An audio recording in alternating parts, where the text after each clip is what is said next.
Even as he worked to assure European leaders that the Trump administration isn't looking to scrap long-standing transatlantic ties, Vice President Mike Pence was met with outward skepticism from the bloc's top leaders on Monday.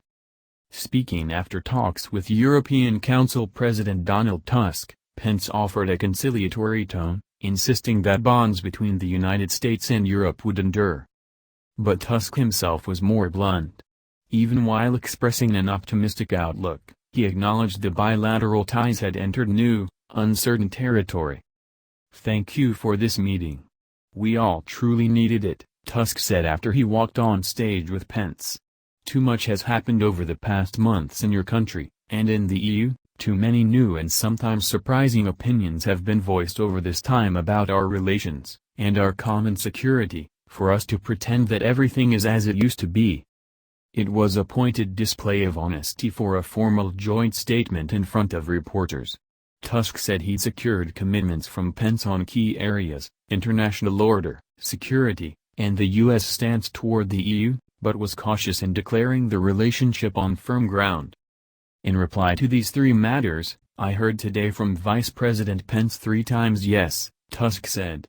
After such a positive declaration, both Europeans and Americans must simply practice what they preach. Pence was more guarded in his remarks, repeating his commitment to NATO and vowing to counter Russian aggression. But, as he did earlier this week, Pence advised that Trump was looking for ways to refresh ties to Moscow. While the United States will continue to hold Russia accountable, at President Trump's direction we will also search in new ways for new common ground with Russia, which President Trump believes can be found, Pence said. Pence is aiming to reassure European leaders of continued U.S. commitment to the continent after Trump disparaged long-standing aspects of transatlantic ties during the presidential campaign. He told Federica Mogherini, the European Union High Representative, that he was eager to identify areas for greater cooperation. "I'm very grateful to have the opportunity to visit with you and explore ways that we can deepen our relationship with the European Union," he said over breakfast at the residence of the U.S. ambassador to the EU, a post that's currently unfilled. Trump's rumored choice for the job, said Malik, has caused unease among the diplomatic classes in Brussels for his vocal support of Britain's exit from the EU and his overall dismissal of the bloc. Malik told the BBC recently he would work to reign in the EU if he was named to the ambassador post. "I had in a previous career a diplomatic post where I helped bring down the Soviet Union. So maybe there's another union that needs a little taming," he said.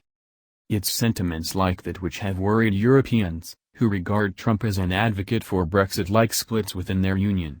Trump, at one point during his run for president, termed himself Mr. Brexit, referencing both his support for the referendum and his conviction that polls showing him losing to Hillary Clinton would be proven wrong. Pence, during closely watched remarks in Germany on Saturday, didn't mention the EU at all, a fact that didn't go unnoticed by the collection of national security professionals, foreign leaders, and diplomats who were attending the Munich Security Conference. Instead, Pence chose during his remarks to project robust U.S. support for NATO, despite Trump's claims that the defense alliance is obsolete. Pence was insistent that support for the alliance was a bedrock of U.S. policy.